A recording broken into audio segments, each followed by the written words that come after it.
Saya Glenis Oktania menemani Anda di Kompas Siang. Israel terus menggempur Gaza Palestina. Bahkan militer Israel tak jarang menembaki warga sipil tanpa alasan seperti yang terjadi di sebuah desa di tepi barat. 1 dari 3 korban penembakan tewas. Kekejaman Israel pun dilaporkan ke Mahkamah Internasional sebagai bentuk genosida. Sudah lebih dari 23.000 warga Palestina tewas di tangan militer Israel. 2/3 diantaranya adalah perempuan dan anak-anak tak berdosa. Namun ini tak membuat Israel puas. Bahkan militer Israel terus membombardir Gaza melalui jalur udara dan darat. Serangan darat Israel pun tak pandang bulu.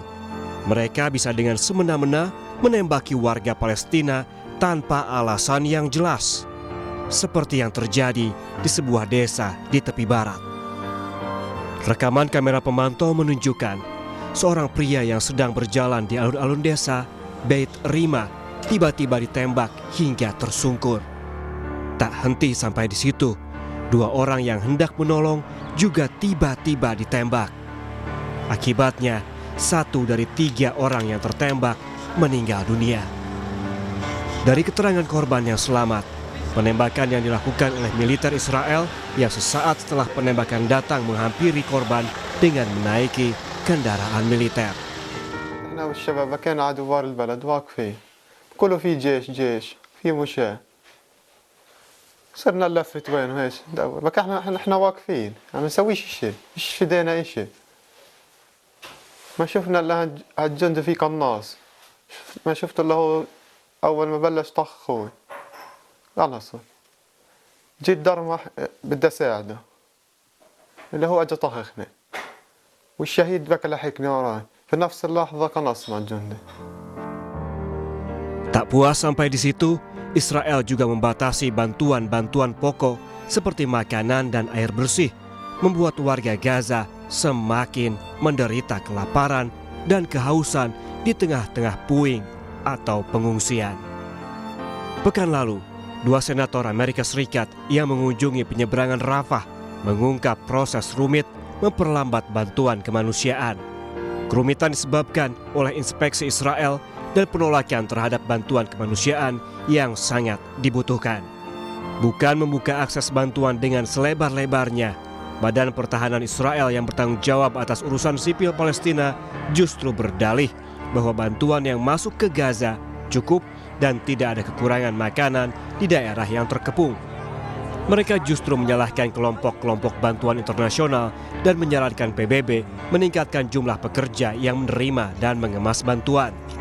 Padahal, penutupan jalur bantuan yang dilakukan Israel mengakibatkan pasokan bantuan makanan dan medis sulit masuk ke wilayah Palestina. Hal ini membuat warga Palestina yang kelaparan sempat menyerbu 2 truk berisikan bantuan yang akan menuju wilayah utara jalur Gaza. Saat ini, hanya Al-Aqsa, satu-satunya rumah sakit yang beroperasi di wilayah tengah Gaza, meski telah kehilangan 70% stafnya. Saat ini, rumah sakit di Khan Yunis dipenuhi korban akibat rentetan serangan roket militer Israel. Rentetan serangan roket Israel membombardir wilayah Khan Yunis di Gaza. Korban dari warga Palestina pun terus berjatuhan. Kekejaman Israel ini direspons sejumlah negara, salah satunya dari Afrika Selatan yang mengungkapkan di Pengadilan Internasional PBB bahwa rencana Israel menghancurkan Gaza datang dari level teratas negara ini. Afrika Selatan dalam laporannya di Mahkamah Internasional di Den Haag, Belanda juga menyebut Israel telah melakukan genosida. Sementara itu, Indonesia hingga kini masih pada komitmennya mendukung kemerdekaan Palestina. Dalam pernyataan pers tahunan Menteri Luar Negeri yang diadakan di Gedung Merdeka, Bandung, Jawa Barat, Menlu menyebut Dewan Keamanan PBB tidak mampu menghentikan genosida yang berlangsung di Gaza. Menurut Menlu, Indonesia masih mempunyai utang yang belum dibayar, yakni kemerdekaan Palestina.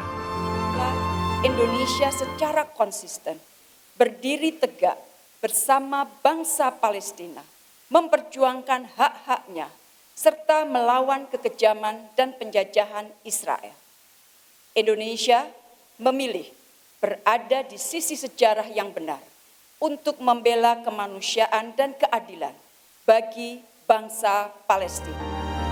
Serangan Israel di Gaza telah membunuh lebih dari 23.000 warga Palestina dan meratakan wilayah kecil di tepi Laut Tengah.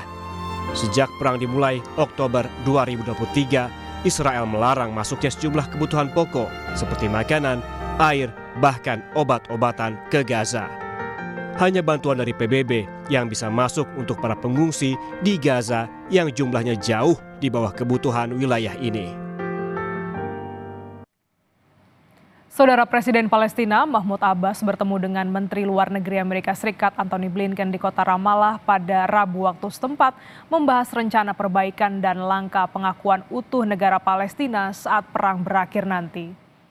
Menteri Luar Negeri Amerika Serikat Antony Blinken mendatangi kota Ramallah untuk bertemu dengan Presiden Palestina dan menjanjikan upaya menggalang dukungan dari negara di sekitar Palestina untuk mendukung pengakuan utuh negara Palestina. Blinken mengatakan Amerika Serikat sudah mendapatkan komitmen dari berbagai negara di kawasan Timur Tengah untuk membantu pembangunan kembali di wilayah Gaza dan administrasinya. Untuk mengetahui situasi terkini di jalur Gaza, telah bergabung bersama kami sukarelawan Mercy Indonesia Fikri Roiful Haq yang saat ini berada di Khan Younis, Gaza Selatan. Assalamualaikum Mas Fikri. Waalaikumsalam warahmatullahi wabarakatuh. Apa kabar? Semoga dalam kondisi yang sehat ya Mas. Alhamdulillah saya dan satu relawan Mercy lainnya dalam keadaan sehat. Kami mengungsi di sebuah sekolahan di kota Khan Younis, jalur Gaza bagian selatan. Baik, Mas boleh diceritakan kepada kami hingga saat ini apakah dentuman-dentuman bom Israel ini masih terdengar di wilayah Khan Younis? Ya, memang sampai detik ini pihak militer Israel masih terus melancarkan serangannya ke berbagai titik-titik yang ada di seluruh jalur Gaza. Kemarin saja kami memang melihat secara kepala mata kami sendiri di masjid di samping sekolahan tempat kami berada.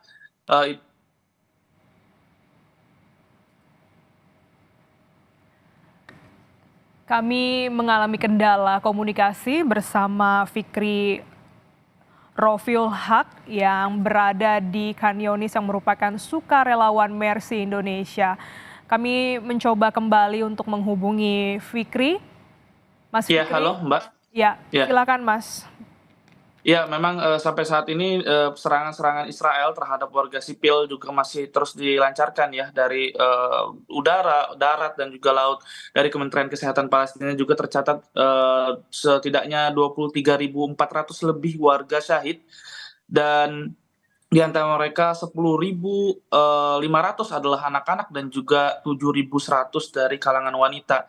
Dan tim medis pun memang tidak luput dari kekejaman pihak militer Israel. Terdapat 337 tim medis yang sudah meninggal sejak 7 Oktober lalu sampai saat ini akibat serangan bom oleh pihak militer Israel. Dan juga terdapat 45 pertahanan sipil serta 146 pegawai UNRWA. Dan lagi-lagi terdapat jurnalis ya yang meninggal. Saat ini datanya yang kami dapatkan 117 jurnalis yang sudah meninggal sejak 7 Oktober lalu akibat pemboman militer Israel, dan korban luka-luka juga sampai saat ini mencapai 59.600 lebih.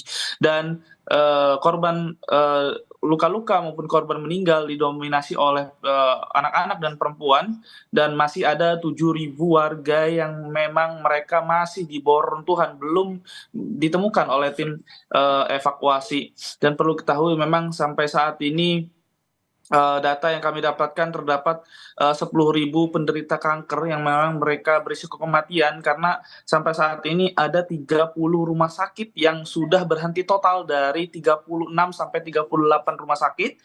Artinya yang masih beroperasi hanya sedikit sekali ya. Ada rumah sakit Yusuf An-Najjar, rumah sakit Kuwait yang ada di kota Rafah, jalur Gaza bagian selatan, dan ada juga rumah sakit Nasir yang ada di kota Khan Younis, jalur Gaza bagian selatan. Dan juga terdapat 150 institusi kesehatan yang sudah berhenti total, serta 53 puskesmas yang memang sudah tidak bisa beroperasi karena kendala obat-obatan yang sudah habis dan juga bahan bakar yang memang mereka tidak dapatkan. Dan terdapat juga 121 ambulan yang sampai saat ini juga menjadi incaran dari pihak militer Israel. Ya, Mas Fikri, Israel tidak henti untuk terus menyerang Palestina dan bagaimana saat ini kondisi warga di pengungsian? Ya, saat ini memang kondisi di pengungsian sangat-sangat tragis ya, karena memang terdapat 1,9 juta warga mereka mengungsi dari rumah mereka, artinya 85% penduduk, lebih dari 85% penduduk Gaza ini meninggalkan rumah mereka, mereka mengungsi ke tempat-tempat yang mereka anggap aman sebenarnya, walaupun sebenarnya tidak ada tempat aman di jalur Gaza, karena sebelumnya kami juga bertugas di Rumah Sakit Indonesia saat itu di kota Beit Lahia, jalur Gaza bagian utara. Kami saat itu memperkirakan bahwa rumah sakit ini cukup aman, namun ternyata pada tanggal 22 November lalu kami terpaksa harus mengikuti evakuasi. Kami dan juga seluruh pasien, seluruh dokter, seluruh para pengungsi di sana, kami terpaksa mengungsi ke jalur Gaza bagian selatan karena saat Baik. itu sudah ada pengepungan dari pihak militer Israel. Iya, Dan Mas. kondisi mereka benar-benar sangat menderita ya, karena dari Kementerian Kesehatan Palestina juga ada 400.000 penyakit menular di berbagai titik-titik dan di kamp-kamp pengungsian, penyakit diare, penyakit kulit dan juga pernapasan. Ini terjadi karena memang kekurangannya air bersih dan juga pasokan makan serta tempat yang tidak memadai buat para pengungsi yang ada di kamp-kamp pengungsian. Ya, Mas Fikri, bagaimana dengan bantuan? Apakah sudah tercukupi? Iya, memang sampai saat ini bantuan-bantuan masih terus dibatasi ya. Dari pengamat PBB pun kurang lebih hampir setiap harinya hanya masuk kurang dari 100 truk-truk bantuan, dan ini jauh dikatakan dari cukup karena memang jalur Gaza ini memerlukan 1.000.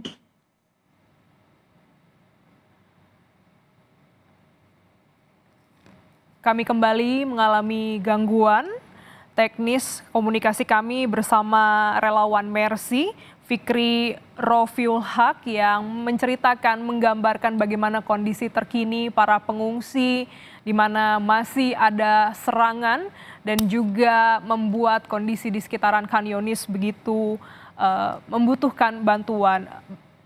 Mas, bagaimana dengan operasional rumah sakit? Iya, sampai saat ini juga operasional rumah sakit benar-benar sangat terbatas sekali ya. Masih banyak terjadi yang namanya pengobatan tanpa bius, karena memang mereka saat ini sudah mengalami kehabisan obat-obatan atau krisis obat-obatan, dan juga tim medis tentunya, karena yang seperti yang saya sebutkan, tim medis pun tidak luput dari serangan militer Israel, serta bantuan-bantuan ini masih jauh dikatakan dari cukup, sehingga rumah sakit yang 6 sampai 8 rumah sakit yang masih beroperasi di seluruh jalur Gaza, terutama yang ada di Gaza Selatan dan di Gaza Tengah, ini mereka ataupun di Gaza Utara ya, mereka mengalami krisis obatan, sehingga mereka juga kewalahan untuk menampung atau merawat korban-korban luka yang setiap hari, setiap menit dan setiap jamnya pun terus berjatuhan. Bahkan dari kantor media pemerintah Gaza pun dalam 24 jam terakhir ada 14 pembantaian, 147 warga syahid dan 243 luka-luka. Ini menggambarkan bahwa setiap hari korban terus berjatuhan, terus berdatangan ke rumah sakit ya, sehingga ini membuat dokter-dokter yang ada di rumah sakit ini kewalahan untuk menangani pasien-pasiennya. Baik, terima kasih Mas Fikri Rofiul Haq telah bergabung di Kompas Siang, telah berbagi cerita bagaimana kondisi di Gaza. Terima kasih Mas.